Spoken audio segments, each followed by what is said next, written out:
Previously.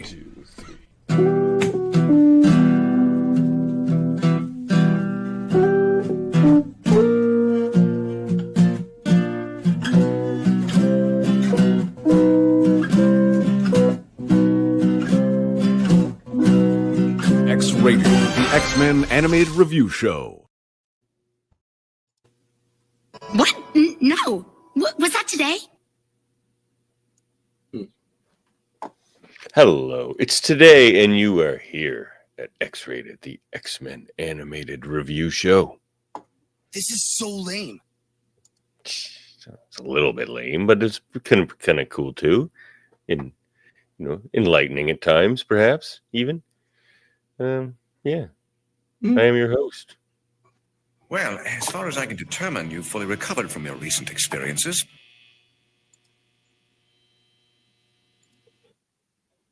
I have recovered, and now the laundry's done as well.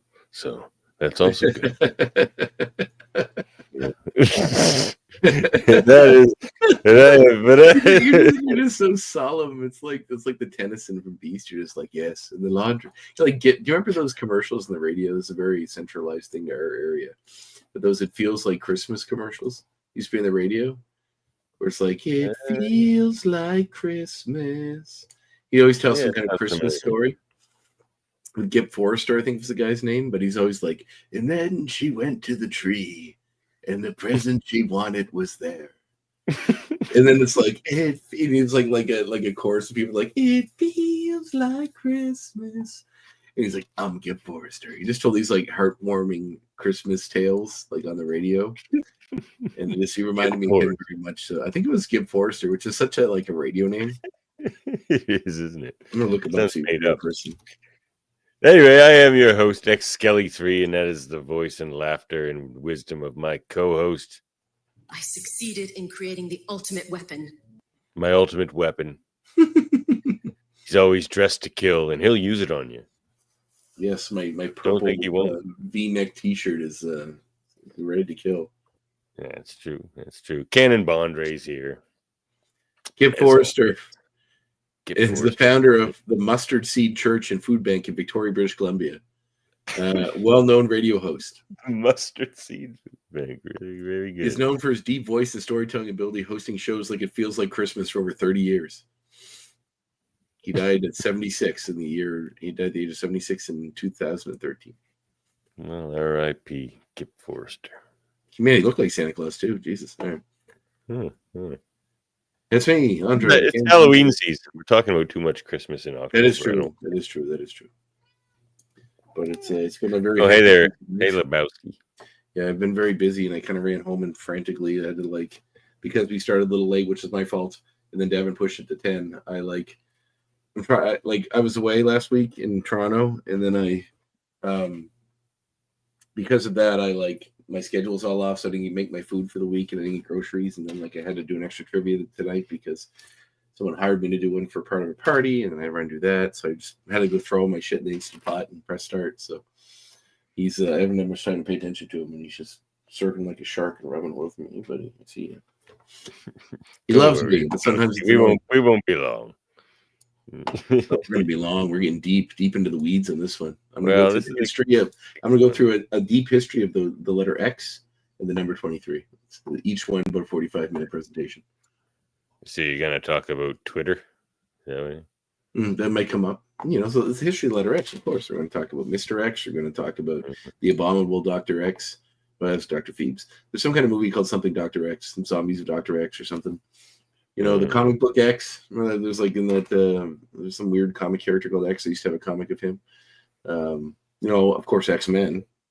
Yeah, let's start with X-Men. X-Men Evolution Season 3, Episode 11, X-23, written by Craig Kyle and Chris Yost, the old Kyle and Yost team. They write a lot of things together. And directed by Kurt Gaeta. Mm-hmm. Yeah. X-Men, yeah. Good ep. I liked it. Yeah, let's get into it. It's a good one. Wait, before we do. Yes. Before we do. Previously on X-Men Evolution. Sailing the happy seas with hostile passengers and a ticked-off chaperone. I'd rather fight another volcano. That can be arranged. Hey, my girl's funny again. Good to have you back, Amara. Good to be back. It's good to be back. I really think Back you should to play back. the previously on X-Men that actually plays the beginning of the episode, because it uses clips from things that were relevant. I think my way's better. I disagree. We'll throw it to the X. You think my very relevant clip or We appear to be at an impasse, sir. no, fine. This is going to be a Beatles style breakup. I think you can't really watch this episode the same way if you don't know that Amara is funny again. Who's not in this episode, or even But referenced? still, it's the sentiment that carries over into this episode. I see where you're coming from, but I find it irrelevant and inane. Oh, both? Oh well, let's get into it. All right. Well, we see. We see some. Is that the intro? What do we got here? Oh, this is the flashback. That's the That's previous the thing, flashback. isn't it? So we see a person. Oh, yeah. No, we're breaking. This is where we start. Oh, yeah. So we see somebody accessing a secret file. This person with these fancy eyes. I'm going to make an next point about this. I'll do it later. It looks like Machine Man from Earth X. I'm actually going to say it looks like something else, but I'll bring that up later. That's good. That's a good one too. You can save that for your point too. So you see they have two claws, and they use it to activate the system. They're finding information on one Logan, which I don't want to give too much away, but I want to freeze on this for a couple of reasons. One, and I was going to make an X point later, but I think since I got X points that come out of this too, but just go for it. So age, unknown, name unknown, alias Logan, weapon, all the normal stuff. Height, 5 feet 3 inches. He's not Confirmed. Yeah, but he looks so much taller compared to the other people on the team. Also, should Yeah. his weight be higher since the skeleton's metal? It's only 232 pounds. Yeah, I think they usually list him at like 280 or something. But I guess at 5'3", he normally would be lighter. But he doesn't seem very stocky in the way he's depicted in the show. So, but the metal skeleton may make up for that. I like the acknowledgement of 5'3", and like sometimes they draw him short, and sometimes they don't. Don't see they generally draw him shorter than the other adult male characters, but not as short as he should be. Like they don't want to make him look really short, but they'll draw him as the shortest one. But yeah. I do like this is interesting. His blood type is D+ mutated. Disney Plus. Yeah. I didn't put that together. That's very clever. I mean, this would be before that. But also, there's a spelling mistake, as you'll see. It says thought to be Canada. His birthplace. So whoever made this file made a clerical error. Like they don't know it. That someone was just like, he seems Canadian to me. Yeah, he could be Canadian. Seems thought to be Canadian. Where's that accent? Although technically, being that he was born in Alberta before Canada was Canada, he's actually a British citizen. So technically, he's British. But he was born. Citizenship would have changed after the British North America Act. That was before. He was born before all that bullshit. Yeah, but I think his citizenship would have changed along with the country. Yeah, but he doesn't. It doesn't look like they have records of even him having a citizenship. Anyway, we see the person accessing this information and then getting interrupted by guards, but then storming off, actually getting angry, smashing the screen with their claws, and then escaping, being pursued by what we'll come to know as SHIELD agents. Very impressive. What? And he says maybe they're weighing him in Canadian metrics. I see what he's doing. No, it says pounds. It says pounds right in the thing. Pounds, baby. We still do our weights in pounds. Nobody ever says I'm so many kilos.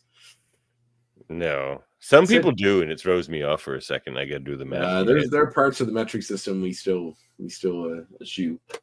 It's like, how tall are you? Oh, 184, 188 centimeters for me, which is not something people say very often. I always say 6 foot 2 inches tall, which is how tall I am. Are you sure? Is that your wrestling listed height? No, that's my actual height. Because I stood next to you and we seem to be the same height. You seem to be a little. Well, I thought you were a little taller than me. Yeah, exactly. In the picture, it looks like I'm a little taller than you, but I'm 6 feet tall, so I don't know how that is. Maybe you got lifts in your shoes. No, I don't. They were worn down to the friggin' ground, man. All right, so please support our Patreon so we can get Devin some new shoes. Oh, I just got some. Don't worry. He's walking. He's I just walking. like He's walking in sandwich bags, burlap sacks tied around his feet right now. they were, but I like to wear things out. Well, no, it's a smart way to be. So many people often buy things they don't need, like myself, clothing wise, especially. You're a man of fashion. Yeah, well, I don't need to be. So yeah, we see the guy escape, or this the intruder escape through the sewers, and they get her intro. This is not a good scene. I just paused on that. It's not like You're listening on the audio only. Do yourself a favor and just go check out about the 10-minute and 30-second mark of our show on video. In which you see, it looks like Avalanche being violated by Toad, even covered in like slime too. The goo's everywhere already. Yeah, oh my god, it's green. This is round 2. Oh, So we see the new Mutant characters being put through one of Logan's notoriously hard training seminars. He's accusing them all of not working hard enough. In his true tough ass kind of way that we know Logan is.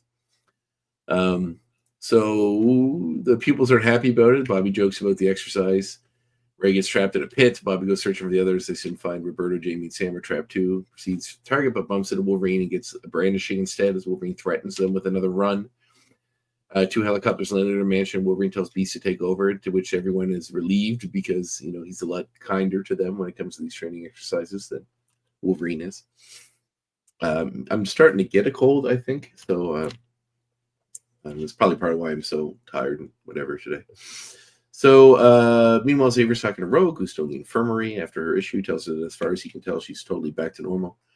And she can retake joining the team. She says she's not quite ready yet. And Xavier asks us anything to do with Logan's exercises, which they're doing today. And she's like, what? Oh, that's a day? So as we see the SHIELD helicopter landing, Logan's joined by Xavier. He asks why Nick Fury would suspect him of being involved in a break-in at SHIELD. I guess Nick radioed ahead. But Logan doesn't know why. He says, but if they really think he did it, they wouldn't have came this way. He said they would have come to take him. Yeah. They definitely seem afraid of him. Like later on in the episode, he definitely has a reputation, as it were. Yeah. But they did reference. Where was that next shot that you just saw there? That had the two of them there. See, he's shorter than Fury by like an inch. Like an inch. Yeah, not enough. So Fury's like 5'5". Yeah. And Logan wears whole crazy lifts in his shoes. He also doesn't have like look at his legs. Usually shorter people have squatter legs. He's not squat. That's why it threw me off for a second. His upper body looks correct. He's got a squat upper body. Yeah, usually the reason why people are shorter, their legs are shorter than that's like the difference. It's like their upper body and torso and head generally aren't small, unless they're physically all around smaller than some people. But usually the legs are like the clear. That's what makes you taller.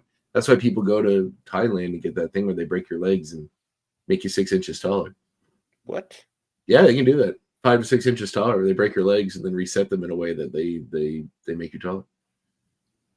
Geez, they set you up on your ankles like that demon from the original Arrival movie, not the demon, the alien. Remember the original Arrival movie with Charlie Sheen? I don't know. I've never seen that one. Oh man. Yeah. So anyway, they take Logan. Beasties 847-2. Oh yes, yeah. Oh man, the CGI in those episodes did not age well. No, they didn't. So anyway, they found adamantium claws and samples of Logan's DNA.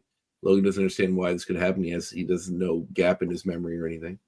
But then Fury takes him to a room where they meet a lady who calls him Weapon X. He gets angry at being called that. Fury claims Logan and the lady and explains who she is. She explains her name is Deborah Risman. Deborah Risman. Is she in the comics? Not that I know of. An organization that deals in information. Don't sugarcoat it. They're spies. And dropping operatives inside SHIELD walls is their favorite pastime. Don't sugarcoat it. Spies is a lightweight to describe Nazis. Yeah, I know. That an organization that was born out of Nazis. Yeah. So she explains that the agent is called X-23. Sorry, go ahead. I'm gonna save it for an next point because I need some new ones. She explains the agents called X-23 who seems to have been betrayed the organization performing the break-in. She explains that she's given permission to do some genetic experimenting while working for Hydra, which I explained as a spy organization, which we know as being worse than that. As Hydra, she knew about these Canadian experiments in the Weapon X program because they had trafficked in that information, and they'd managed to steal. So they had tried to create their own super soldier, making the ultimate weapon, but they had trouble until they came across information about Weapon X, and Logan himself realizing that his particular brand of healing would be what they needed to make this work. So the 23rd attempt was successful by using Logan's DNA, and they revealed that they had cloned him. They didn't actually, but he says you cloned me, and she says, well, due to a fault in the process, they had to make some alterations. So we find out that the warrior is a girl, and that she was formed as a result. It resulted in emotional instability and hatred because she was Hydra had trained her to be like the outside of Deborah's reasoning. They tried to cut out all of her emotions, and instead it just suppressed them most of the time. Yeah, made her a moody teenage girl. Yeah. And so it just goes to show teenage girls will be moody and irritable regardless of how they are raised. That's not just the girls. No, I don't know. All kids are. I'm not trying to throw a gender in the class. You're totally right. Or any gender, or any non-gender, or any whatever you identify as. Everyone's moody when they're teenagers. Nice recovery. No, it's true. Logan asked her why she did X-23, and she says why she worked with Hydra, and she said because they gave her unlimited ability to work on these projects. And Logan's like, you tortured this little girl, made her a weapon. How do you sleep at night? She says she doesn't. Oh, I have that actually. That's a good quote, actually. Yeah. She's a child, not a weapon. How do you sleep at night? I don't. And that was in response to her telling them at the age of 12, they put her through the same process Logan did by getting her adamantium claws. So, Logan, of course, crazy things happened this episode.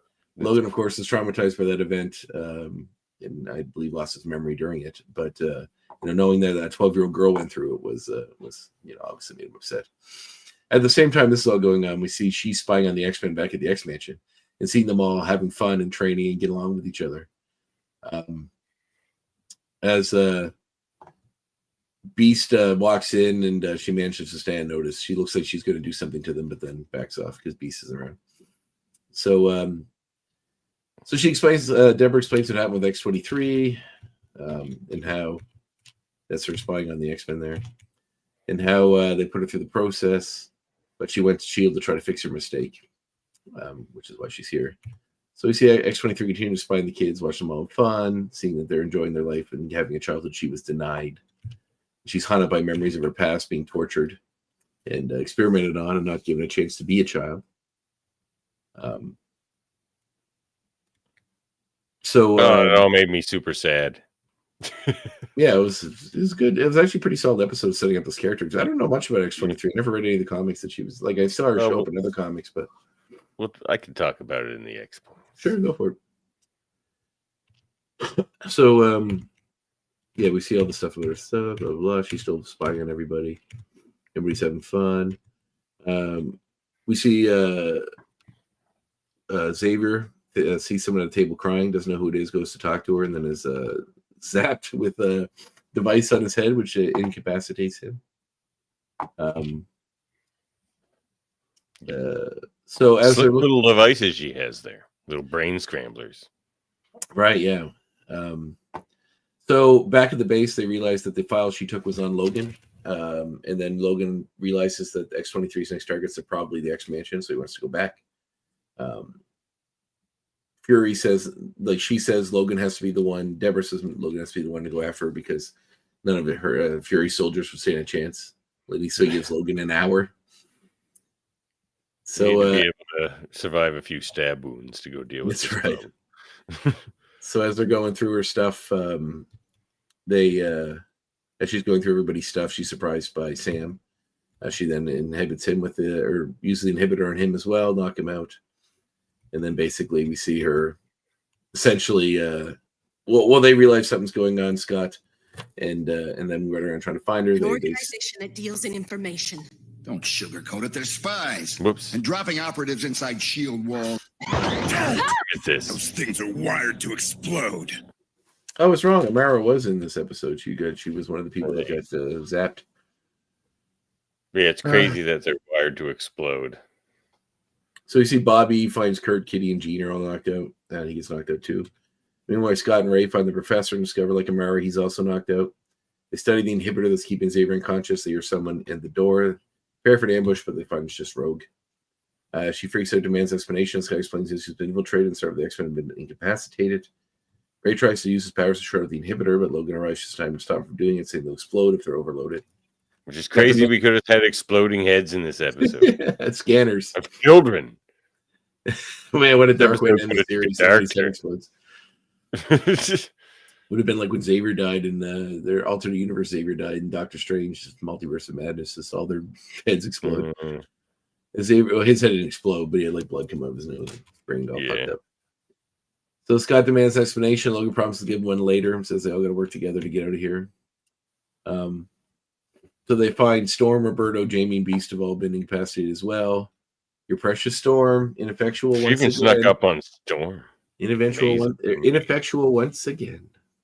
Oh, so we see Logan fall through. It's going to save the day at the end of this episode. I'd say, as someone who loves Rogue, I'm surprised you're not as upset with her. Like, I'm not upset by it, but like her representation in this show has not been very effective in a lot of situations. What? She's compared to how she's in the other series, mixing and matching powers and doing all this crazy stuff. Mm-hmm. I mean, it's a different Rogue. Like, she can't even fly, and she doesn't have super strength. So it's like you kind of just got to let that rest, and then. Because of that, they do a lot of cool stuff, and I like her representation, kind of moody goth girl Rogue. I don't know. It's like an extra element onto her. Like, can't be touched. Rogue's fine, but Storm has been. You're talking about Storm. I thought you were talking about Rogue. Yeah, you said Rogue. Storm has been very ineffectual in this show. Oh well, I've just come to. No, Rogue has been great in this show. Yeah, Rogue's been great. If I said Rogue, I meant Storm. Sorry, you said Rogue. Yeah. I'm tired and sick. Leave me alone. That's okay. I've just kind of come to realize that she's not really a part of this show. I mean, yeah, not really.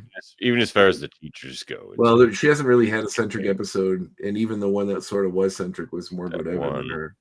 Yeah. So anyway, it's a shame, but it's not Alison Seeley Smith either. It's true. It's like. It's hard. She's a hard act to follow, man. She brings so much power to that role. Like, it's a hard act to follow. So Logan does the old falling through the floor trick, where it sends him down in the basement. Then she basically defeats the other kids by using them as weapon. Rogue as a weapon against the others and knocks them all out. Logan gets back. He knocks him over and runs away. He tries to follow her in the corridors, but she ambushes him. They start fighting. Logan's pretty disadvantaged, but he hesitates to hurt have her. A bit of a Donnybrook.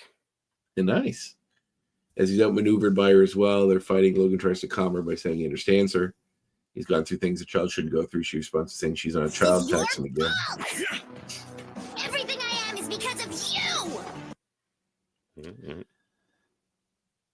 Yeah, she mentions that Logan was the target, not them. She has capacity to get them out of the way. She's confused to hear that he didn't know anything about the project. She thought and found out that he too was used. He understands her feelings, and he's the closest thing she has to family. She breaks down and cries. So she can't have family. It's very sad. It is sad. He tries to comfort her, but then the helicopters come, and X-23 reacts. Logan tells her to get out of there.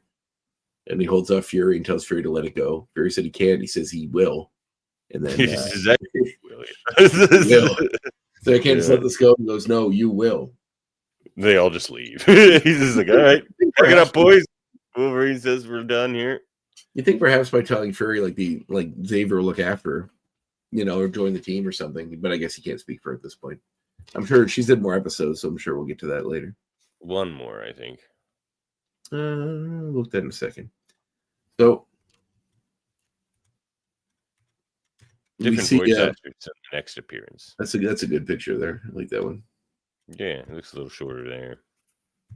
So we see Rogue's ready to get back to it, and Logan's like, just in time to join my next training, since she of course doesn't want to. But all the kids are lined up and they're ready for another one of his really tough training exercises, and then he says they're going to play mutant dodge. Why the change of tactics, Logan? Sometimes you gotta let kids just be kids.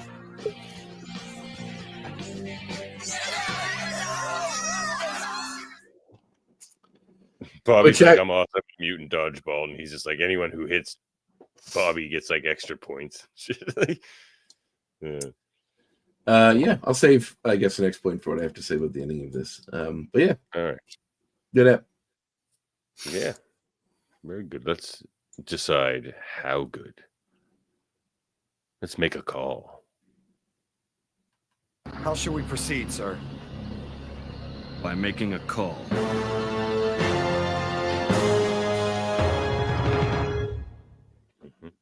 I'm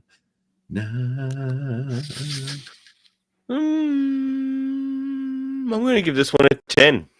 Yeah, me too. Good episode. Pretty great. Not often we get to, see the comic book origin of a beloved character on an episode of one of these shows. So, pretty cool. And it was a good one. Not much more needs to be said. It was heartfelt. Had some cool stabby stuff. There's always the fun little surprise when she kicks out the toe claw. And though it's funny, like she kicks out the toe claw and you're expecting her to like slice him with it because it's a kid's show. It just like pushes him through a window. It's like what?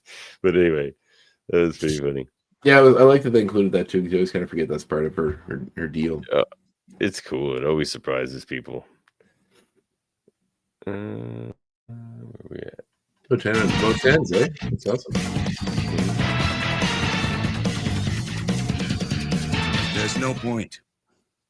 All right, my first X point. Her outfit at the beginning looks a lot like the Court of Owls outfit from Batman. Batman comics.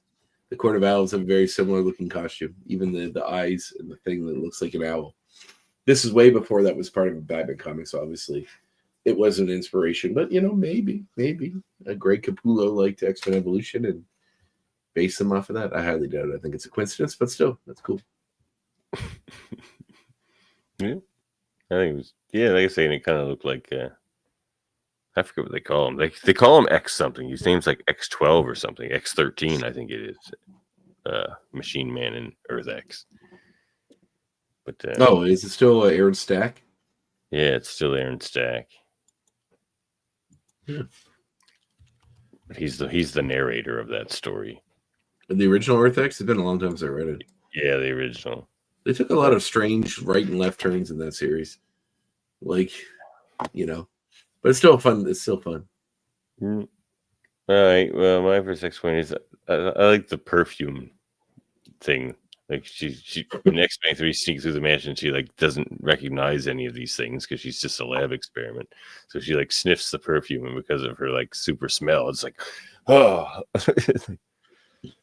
yeah. I thought that was a nice kind of subtle touch because it showed that she doesn't recognize anything too. Like they did a lot of subtle character work with her in this episode. Okay, am I right in this? Was X-23 my next point? Was X-23 created for the show first? Yeah. Oh, I didn't know that. That's what I'm saying. This is her first appearance. Yeah. Oh, I didn't realize that. Okay. I thought she was in the comics first, and they added her to the show. Wow. I'd say she's probably the most enduring legacy from this show. More than any other thing, I'd have to say. Like they credit that character. She's still a huge part of the series. Mm-hmm. I wonder why they went with X-23. We should ask. Let me. So I guess I'll expand on that since you already mentioned that. X-23 is the brainchild of Craig Kyle, Marvel's producer over the show. One day he told the producers and writers about this idea and asked them to work her into the series. So you can thank Craig Kyle apparently for being the creator of X-23. Well, Carl and Yost went to write a couple of miniseries starring her as well in the comics. All right, moving on. Well, let's talk about X-23. My next X point. Well, first, before I get into X-23, the way they explained Hydra in this like you said, it's a weird way to say Nazi. It is a kids show. They're probably not going to say Nazi. True, but they make them sound more like AIM. Yeah, they do. Like they they're ask they're just a spy there. company. Yeah, they're just like no, AIM is scientists, but they asked the scientist lady like what she was doing there. She's just like it's just like boundless science, and that's basically what AIM is. So and like you don't really get there's some of that in Hydra, but not as much. There are Hydra scientists. But it would have made more sense if it was AIM, like because they do all the science stuff. Yeah, and you can see AIM kind of working their way into Weapon X or co-opting their technology. Hydra is an interesting way to go. Maybe it's just because of the Nick Fury connection or something. They went that route, but that's not the case in the comics. She's not created by Hydra. I'll talk about that on my next X point, I guess. Okay. So my third one, right? Yeah. At one point when she's spying on everybody, she hears Kitty say, have such a way with pastry on the phone, which is the exact same line when her and Kurt were making fun of Scott and Jean on the cruise. Oh, like, right. Such a way with pastry. Such a way with pastries. So either she's telling someone else about the joke, or her and Kurt are still making fun of Scott and Jean from the cruise ship episode, which shows the cruise ship episode canonically should be before this one. Yeah, absolutely, and that's pretty cool callback. I hope they joke about that even longer in the show. Just a long running gag of pastries. Yeah, my pastry. Between those two. Oh my god, look at this muffin. That's funny. Okay, well, let's talk about X-23 in the comics a bit. So her first comic appearance, I don't have the issue, but it's in this series, NYX. I forgot about that comic. Yeah, well, the art by Kalman Andrzejowski, who was on your show. And did you have Ramon Perez on your show too?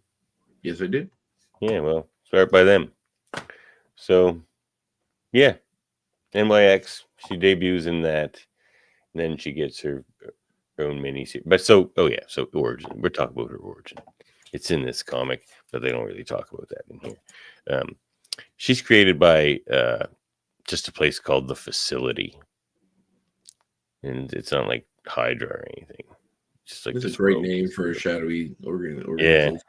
Yeah, it's pretty good. But yeah, and they tried to clone Wolverine, obviously, but like it was damaged their sample, like so they couldn't get the Y chromosome, so they had to use the X chromosome in his genome. That's why. That's why. Yeah.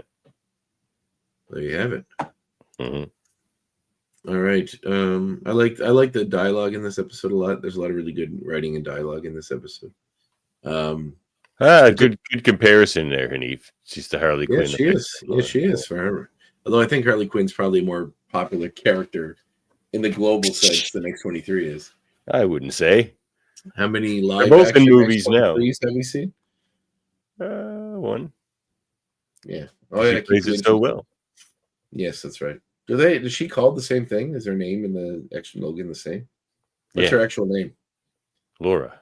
All right. There's a good line. There's a lot of really good lines here where Logan says, when she says, "I'm not a child," he says, "You are," even though they tried to take that from you, which I thought was a nice line. Some really, really solid dialogue in this episode. When he says, "I'm a victim just like you. I'm the one person on this planet who understands you, and maybe the closest thing you have to your family." So that stuff. So, I guess I'll make my next X point talking about X-23 some more. So then, you can't just break your knowledge into very. Okay, you can. Go ahead. Yeah, well, it's too long otherwise for an X point. It's more like an X ranted. We don't need to do an X ranted right now. Oh yeah, I forgot about X ranted. We didn't do that in a while. Yeah, well, it hasn't been anything rant worthy, I guess. I suppose not. So then she joins the all new X-Men team, the Bendis team, for a while with all the young kids from the past. Oh yes. And then she strikes up a romance with that Cyclops. So it's like kind of like Wolverine and Cyclops dating. That's hilarious. So that's kind of funny. I have a cover where it's like the two of them making out. It's kind of weird. So that's kind of funny. And then, of course, she tries to take, she takes the moniker of Wolverine in this series here. The all new Wolverine. Right, that's after he died, right? Yeah. And that's where she finds out that she then has clones. Yeah, that's because, there's no Wolverine. It's just that old man Logan kicking around in the past. So no one's going by Wolverine. So she does. But, with like old man Logan's blessing, too. So then she finds out she has clones. And that's where you get like Honey Badger and stuff. Yeah, Honey Badger's a terrible name for a character. What? It's a terrible name for a character. Back to you. My final point is... want to use your point to slag Honey Badger some more. No, just a bad name. It's like Honey Badger is a fine animal. It's a bad name for a superhero. I mean, Badger by itself might be better. Just Honey, for some reason, is such a... But Honey Badgers are vicious and formidable creatures. Yeah, but they have such a dumb name. They fight lions and win. Okay, yes, but they're just dumb name. So... my final X point was, I think the reason why I gave this an X out of X is I think it might be, so far in the show, the best single episode of the show. Because it is, like, it has a really good story that wraps around and actually shows character growth. Like, Logan himself, I feel like we could probably benefit from seeing more in this series of what Logan went through. It's only alluded to. We don't actually really see it. But, enough about Logan to know his backstory. So... seeing him realize that, a lot was taken from him and that this girl went through the same thing and that sometimes, cracks his hard exterior a little bit and say that kids should be able to be kids. And it's nice. I think that wraparound story where you see Logan learn a lesson at the end and actually change a little bit was nice. So I think, thematically and writing wise, this is probably the best written episode of the Star Show. I think I would agree with that. Pretty just there's nothing to really nitpick at here in this episode. No, it's really good. Pretty great. Yeah. So good. And the animation is really good too. There's some really cool shots, like the one where Rogue first pops out at them right before they get Logan comes in. It's they're gonna do some interesting shots. They really choose to do some just kind of creative, almost more like film shots in this show. Yeah, the animation seems really good too. When you get Nick Fury, which is always fun, getting little nods to the rest of the Marvel universe. Well, I guess my last X point. I guess we never established in the show that other heroes exist, except for Captain America and Nick Fury now. Yeah, but the Spider-Man and the Avengers. There doesn't seem to be an Avengers that I can tell. Or if there is, they're just not talking about it. And I don't think they will. It just doesn't seem like that. I don't know. It seems a more insular world. It's more like the X-Men movies. So, my last one. So then, in the story of X-23, in the Krakoan era, they think she dies. So they resurrect her with the Krakoan protocols, the resurrection protocols. And then they find out she's not dead because she's a Wolverine. They're hard to kill. So then there's two equal and identical Lauras, just one with a few more memories that the other one doesn't have. So I guess you don't believe in the soul in the Marvel universe? Well, the Krakoan age got weird. I'll say. So then the real I guess you could say the original X-23, the one they thought was dead, starts to go by Talon. And she sort of wears more of this almost like saber-toothy looking kind of suit. And she just hangs it with the X-Men. And then new Krakoan Protocol X-23 just starts hanging out with X-Force and just goes by Wolverine. And then in the Fall of X, just pretty recently, Talon dies. So now the only Laura we're left with is the Krakoan resurrected Laura. Wow. Yeah. End of line. Mm-hmm. So yeah, kind of. That's the end of the points, is what I mean. Yeah. The kind of end of the line for one Laura, at least. This all depends on how serious you take those Krakoan protocols. Really. Yeah. Hey, check it.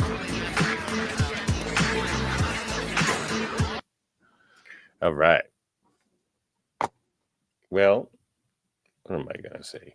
I didn't get the second issue of Spider-Man 94, but I haven't read it yet. So that's top of my reading pile right now. But I am gonna recommend Long Shots #1 because I do like a Mojo story. Oh, Mojo's back. So, spoiler alert! I'm gonna probably spoil a little bit of this as I talk about it because it's fun. I do like a Mojo story. Yeah, so like the ratings are down.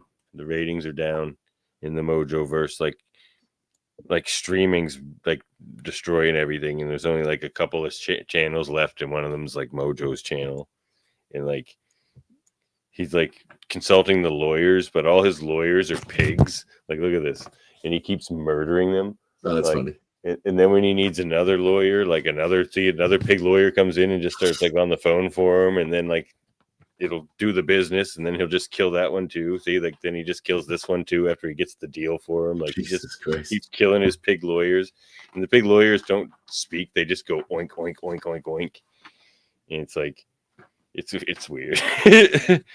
Mojo's twisted guy, and like they definitely, and like so there he's having his meeting with the X babies later on, and he's just got like the head on the table.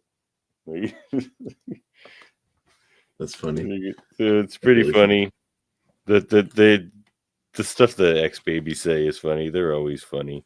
So basically, they need a big show, and Baby Jean says like they just need like a reality show, basically unscripted. And he's like, "Oh, I love that idea." So then they're like, they want to get the best assassin.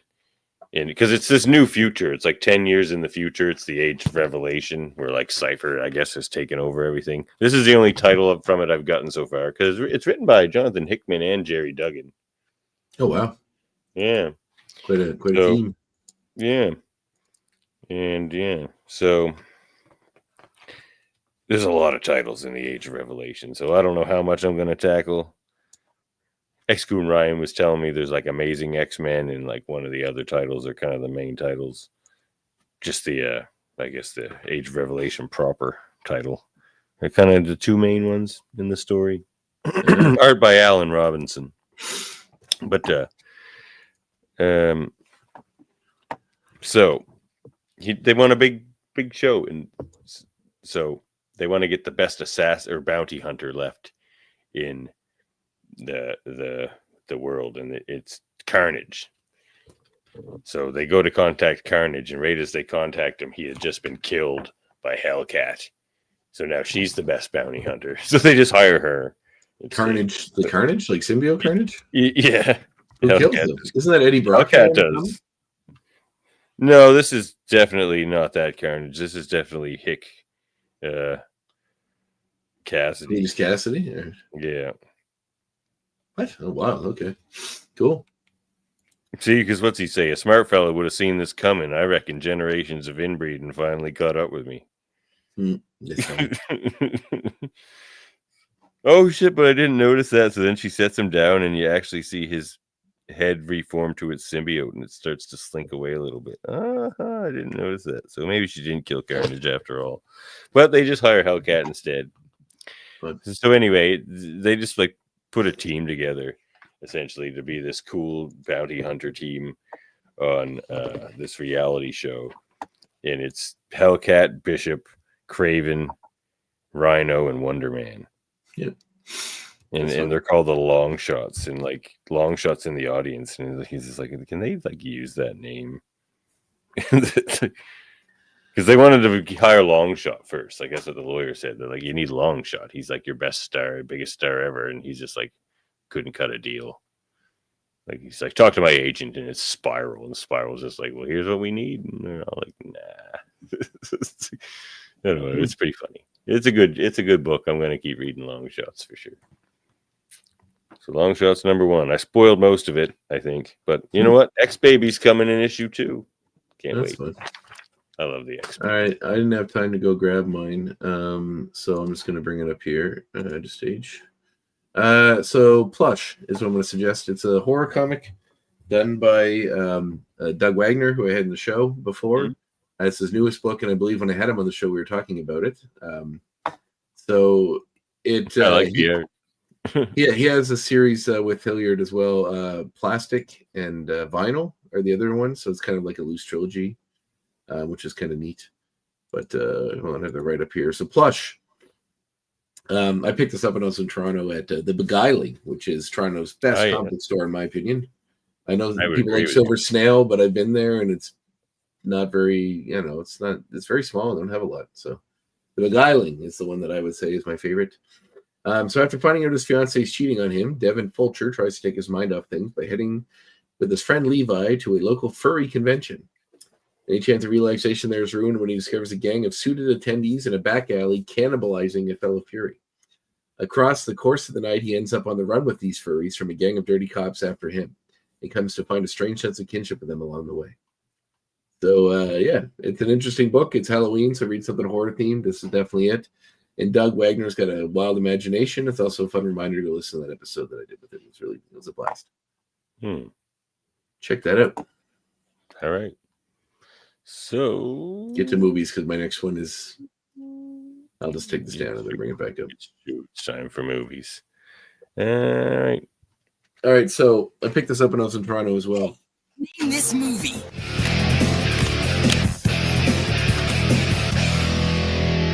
But I like movies, which is fine. So I'm going to suggest fun for the Halloween season. Check out Critters. This is a crite, if you will, which is from Critters. But one does not seem like much, although they are. One is formidable. They come in a huge series of them, and they're kind of like piranhas. They just rip people apart. Somebody thought this was a Labubu when I was walking around with it. It's not. It is a crite from Critters, classic 1980s movie. I believe the first one, can't remember who directed the first one, but Davin's favorite film director and writer, Mick Garris, wrote the second one. So he's on there. But the one movie I'm going to suggest you go watch is this one, Spaceballs, because the second one is coming out. And I think Davin would appreciate to know, because I don't know if you did know this, Davin. This is probably an AI image, but ignore that. Tim Russ is coming back to Spaceballs 2. And did you know that he played the character that says, "We ain't found shit"? I of course knew that, yes. Okay, well, I did not know that. So I interviewed Tim Russ once. Oh, did you? Right, cool guy. We're basically best friends. Basically bros. All right. So, go watch Spaceballs. But watch some horror movies. There's a lot of good ones out there. We just watched Trick or Treat at the bar where I host a movie night. I love that movie. A great Halloween movie, and if you haven't seen it, definitely check it out. So, Trick or Treat. Dylan Baker's so funny in that movie. Have you ever seen the movie Happiness? I feel like as a parent, you probably won't appreciate it. I don't know. I don't know if you would like it. It's a morally complex and very dark black comedy, like pitch black dark comedy. It's by a director called Todd Solondz, so I really like. But Dylan Baker, it's probably one of the best roles he's ever had, aside from this one. I mean, he's done a lot of really good ones, but as far as acting ability goes, he fucking kills it. So the movie's about various. Yeah, I'll suggest this one too, I guess. But the movie's about. It's called Happiness. Todd Solondz, 97 maybe came out, maybe earlier 93. But it's about how even the most messed up of us just want to be happy, regardless of whatever that is. So it follows the various different groups of people that are kind of broken in their own way. And their pursuit and trying to just be happy. And why I say, like, it's got a crazy cast of actors. Philip Seymour Hoffman is a guy that calls women and says profane stuff to them on the phone, like secretly. And then one of them is kind of into it, and he doesn't know how to deal with that. And that woman is played by Laura Flynn Boyle from Twin Peaks. There's a lot of actors that you would recognize, but Dylan Baker plays. This is where I'm going to try to be sensitive here. Which is hard to explain why this movie's so good, but I want to prepare anybody who's going to watch it. Dylan Baker plays a father and husband who is a child molester. And in the movie, he doesn't molest his own children. I don't know if that makes it better or worse. But heavy role to play. Exactly. I'm surprised he had a career beyond it. But it actually makes you feel, and like, once again, life is messy and complicated, a little bad for him. And the idea that a movie is able to do that is incredibly impressive, in my opinion, because that is one of the most monstrous things someone can do in real life. And he plays it with like a broken kind of person, and it's kind of funny. It's hard to explain, but it's a dark movie. It's a pitch black comedy. If you like that sort of thing, as I do, you'll love it. But it's one of my favorite movies. I just hesitate to recommend it to people because there's some pretty heavy stuff in it, but it is very good. And Dylan Baker is excellent. Excellent. Like, that's a movie I would have liked to show during my birthday, but I knew would not probably go over well with a lot of people, so I kept it on. But if you're interested in watching your audience, well, you want, I don't know, man. I think movies should push boundaries and make you think about things. It's not real. It's not reality. This is not really happening. But the concept that you can't be able to touch certain subjects within a movie, I don't know. It's a movie. You're going to explore it and do something interesting with it. I think showing that, broken, messed up people, I'm sure people that have that inclination don't want to. Like, they're not happy they do, but they do because whatever fucked up thing in their head is making them do that. So, maybe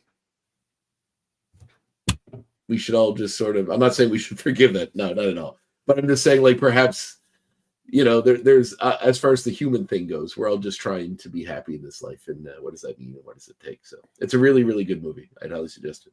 But once again, go in knowing that. And I think you'll enjoy it. But speaking of broken people and fucked up shit, I watched the horror movie Barbarian. Great fucking movie. Excellent. Did you love it?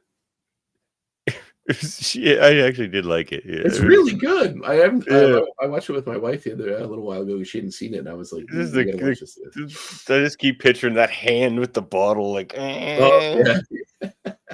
I'm like, ah. yeah. You see, they do a really good job of drip feeding you information, and then when it comes back full circle, like when you see the flashback when the dad buys that tape. Oh yeah. And then how it's like probably the only video this thing watched. Well, that's a human, but this creature watched. It's kind of sad. It's a dark. Yeah. Oh yeah. I'd highly suggest his new movie, Weapons, which just came out this year. It's really, really good. I like my favorite line. I think it was just like when the guy tries to help her, like the homeless guy or whatever. Oh yeah. And she's like, that thing's trying to kill me. He's just like, yeah, she'll be out here soon. And she's not the worst thing in that house. Yeah. Talking about the monster of a father. Yeah. It's a copy of a copy of a copy. You get something like that. Yeah. But like, where does the super strength come from? It seems like in movies, whenever someone's super inbred, they're crazy strong for some reason. Like The Hills Have Eyes, they're all like fucking crazy strong. Like, isn't that X-Files episode Home, the one about the inbreeding? Isn't that like one of the most disturbing episodes? And weren't they like crazy strong in that too? Like, I don't know, something about inbreeding makes you strong apparently. Like, it is sad at the end, like when she dives off the tower to like save the person she thinks is her baby, and like it's a good movie. Yeah, it's a great movie. I was surprised. Yeah, I think it's I think actually, I think Justin Long is insanely good in that movie. He was. He's just such a piece of shit. But you see, like, there's a moment when he's watching the tape, and he says, "How could you do that to somebody?" And you kind of see him subtly understanding what he did and how bad which it was. Lasts for like 10 but it wasn't minutes. enough to stop him from still looking out for his own skin. But that's when he's trying to figure out how he can sell that house, and he's measuring everything, trying to get as much that was so as funny possible. And then he finds this scary ass hidden tunnel, this dark, twisted looking basement, and he's excited because it adds extra space that he can put in so he can sell the house for more money. It's so good. It's so he sees this super like dark and creepy staircase that leads. And there's like the bed. He's like, well, keeps like measuring that shit too. There's like the bed with blood on it with the camera pointing at it, and he's just measuring the floor. Like, it's so good.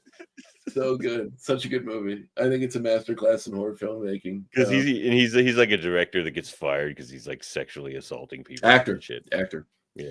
He's an actor. He just got picked up for a TV show and then got fired before it started because he was the actor? Yeah, he was an actor. Oh, I thought he was like the director attached. No, he was an actor, yeah. Oh, okay. So his career is essentially done. But super good. Yeah. Well, yeah, that was an interesting one. And I just came from a theater today. Oh, what'd you watch? Gabby's Dollhouse. Oh, with the kids. How was it? Yeah, I took my 4-year-old to Gabby's Dollhouse. Honestly, it was good, man. It was better than like a lot of the kids' movies that have been coming out lately. It was like better than Elio, better than the new Smurfs movie that we went and saw. Kristen Wiig, all right. I'm sure she was good in that. She was quite good in it. She's just hamming it up, of course, but it's actually pretty funny. She's doing this commercial for her like kitty litter, glittery kitty litter. So it's and about she just cats. takes the phone all the way. She's like, "Oh yes, Mr. Spielberg, you can have like 2 tons of this glitty kitty litter." She takes the phone. She goes, "That was Peter Spielberg." It was pretty good. Definitely like better than K-pop Demon Hunters. I know people are all about that movie, but a lot of people like that. The music's good in that movie, but it's like the message isn't there. It's all about celebrity worship, and I don't know. Yeah, it's like to me, that's the movie that's going to convert a generation into Swifties. I mean, they're already Swifties, but they're already Swifties. Come on. Yeah, this is the next generation of Swifties. They're going to be K-poppers. Or whatever, demon hunters, demon huntrixes. Anyway, but the tunes are pretty banging. I'm not a K-pop guy or anything, but the kids are obsessed with the songs from it, so I hear them a lot. I know the kids are very the songs are very catchy. I hear. Had to start learning how to play one of them on guitar just to make Edith happy. Oh, that's sweet. I know. What else we got here? Oh, here's what we should do before we get out of here tonight. What about? I need a theme song for this. Well, let's go with this one for now. No, let's go with the Spider-Man theme. No. Screw it. All right, but it's not extracurriculars. It's examinations, which could be an extracurricular. But yeah, examinations. So I don't think we should play that leaked trailer. You can go on our Facebook and see it. But yeah, there they are. We got some images we can look at. Oh, you just click these; they come up. Yep. Oh man, look how great fucking. Psylocke. We got Psylocke and Warren there, which is cool that we see the both of them too. I mean, it's confusing whether it's going to be Quanon or Betsy. You actually have never had them acknowledge that on this show that Havoc and him are brothers yet. So be curious to see how they approach that. That's a shot of X-Factor. Oh, that comic cover is so cool. It looks like Wolverine gets his adamantium claws back. Yep. Maybe that's what he's smiling about there. That looks like Hope Summers. Strangely enough. Jocasta. Yeah. Oh, no, it's Quire? not. It's not Jocasta. It's Danger. Oh, I see. I didn't notice Quentin Quire's there. That's fucking awesome. Yeah, it's Quentin. Yeah, he's got the Phoenix shirt. Yeah. Maybe he's the Phoenix in the future. Sunspot looks awesome there. Yeah, they look cool. What up? That's like my favorite Sunspot look, I think. I like those colors great. on him. It's a pretty great show. I'm pretty excited. Yeah. Man, look what costume they're wearing, Davin. Did you notice the costume, Davin? Yes, I know. Look, Look, it's Quentin Quire and of course, it's everything. Look at those TK claws. Yeah, that was fun. But did you notice they're wearing the X-Men, the Grand Boys costumes, Davin? Did you notice, Davin? Did you notice? Yeah, I know. Yeah, but that's one of the joys of this show is they keep switching costumes up. Like that's what the X-Men is, man. The X-Men's colorful. Yeah, I agree. But yeah, that's super cool. Examinations. So we just took a little look at some of the images there, but look at that. Psylocke and Warren, so excited. And this one. The X Factor. Look at that. A bunch of Jamies. It looks like there's a bunch of them. It's really just 5 people. Strong Guy looks awesome. Strong Guy does look awesome. Can't wait to see Guido. I wonder if it's going to be voiced by Aid. I think he voiced him in one episode. Oh, really? I think it was Aid. That'd be fun. I think we were talking to him about that. Yeah. What else we got here? That's pretty much it. It's late. Let me get out of here. All right. Well, it's a great episode. It's awesome. Seeing the origin of a comic book character on a show. It's interesting. Yeah, it's cool. I didn't know that she was, or maybe I did, but I definitely forgot that she was introduced in the show. So that's cool. And that's a character that got legs, eventually made into a movie and everything, right? Mm-hmm. Yeah. Big part of a movie, and not a smaller part of another movie. Yeah, small but still cool part of that's cool. All right, it's homework time. You wanted to see us, Professor? Yes, I have a very special assignment. It'll be challenging, so I need someone with nerves of steel.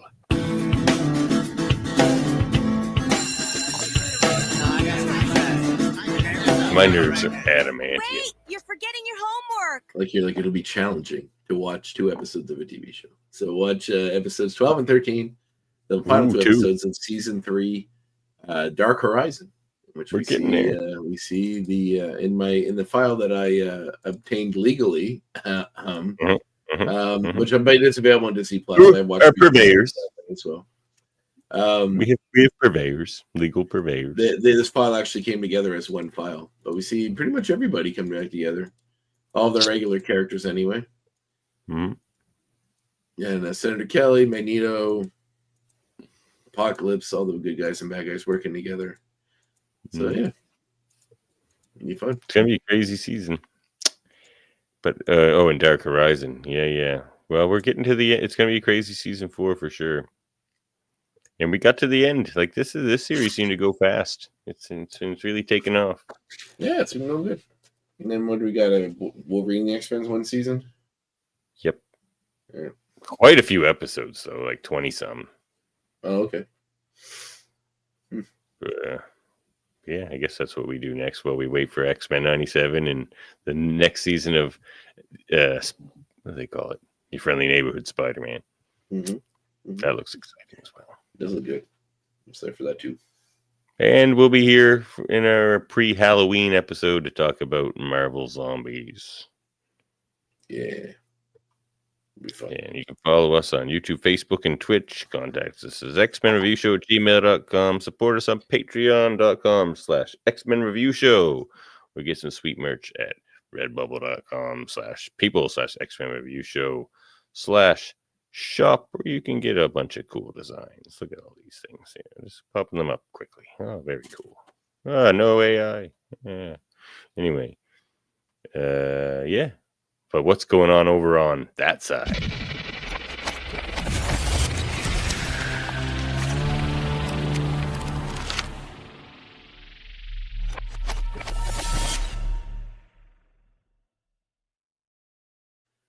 Yeah, so over on my episode just dropped with Bob Schreck. It was great episode. Called him the Zelig of comics. If you know that reference, Forrest Gump might be a slightly newer reference that you may know, but he seems to have been around and involved with a lot of things, comics, and a lot of big things involved with comics. He started the Comic Con circuit. He eventually went on to work for Dark Horse, Marvel for briefly, DC. He was editor for Frank Miller during Sin City. He worked on All-Star Superman, All-Star Batman, Batman Hush, a bunch of big projects. Really cool guy. Really, really fun conversation. Yeah, really, really, really cool chat. So I was really happy to talk with him. Maybe we should call one of our seasons All-Star X-rated. But next up, I'm talking to Benjamin Hunting, who's a free, I believe, the episode's not recorded yet, but should be tomorrow night. He's a freelance writer, comic creator, and yeah, should be fun talk. Cool. All right. Well, we are a mutant and proud part of Swear to Pod. And you can check out those cool shows over there as well, like the BS Bargain Bin and the Independent Wrestling Profiles and Locutors of Trek, and of course the Graphic Histories Podcast and our own X-Rated the X-Men Animated Review Show. Anything else to say to the people? Oh, me? Nope. Yes, you. Oh, sorry, I didn't realize you were giving me a call to me. No. Going back to you, my co-host, Cannonball Ray. Enjoy life. Get ready for Halloween. More horror movies. Yeah, watch some horror movies. As many as you can. Sadly, I'm really busy right now, so I'm having trouble getting a lot of that watched, but I will as much as I can. So. I turned another horror movie on. I thought it was safe because it was by Stephen King, but like there was like a horrible murder of a child in like the first 10 seconds. You don't see it. It's off camera, but I'm like, done. Out of here. What movie is that? What was it called? Oh, Boogeyman, maybe? Was that the new one? Something like that. The one that just came out like a couple years ago or a year ago? Yeah, I think so. It's a good movie. You should watch it all the way. Oh, man. It just starts off with they kill a baby. Davin kids die. It sucks, but it's a movie. So they're not real Sometimes kids. blood splatters against the wall. They're But not it's real terrible. kids. Like the little baby's like terrified and covering its eyes, and then you just see the blood splatter. I never shut off a movie so fast in my life. They're not real Yeah. children. Real children did not die. That was a real child actor. And it was Yeah, sad. and they were paid handsomely, I'm sure, for They that. were paid handsomely for their work. And they went home afterwards to their family, so they're fine. Yeah, that's true. The only time I can say a movie that I know to reference that a movie killed someone was the Twilight Zone movie. Well, was that time? Was it the Twilight Zone movie with the helicopter? That was Twilight Zone movie, the one with the segment that John Landis directed in Vietnam or whatever, where they killed the actor and the kid actor who's carrying, or two kid actors, I think, maybe. Man, shit, yeah. Rough. But all right, well, catch you next time. Next time. There's no off switch in the real world, bub.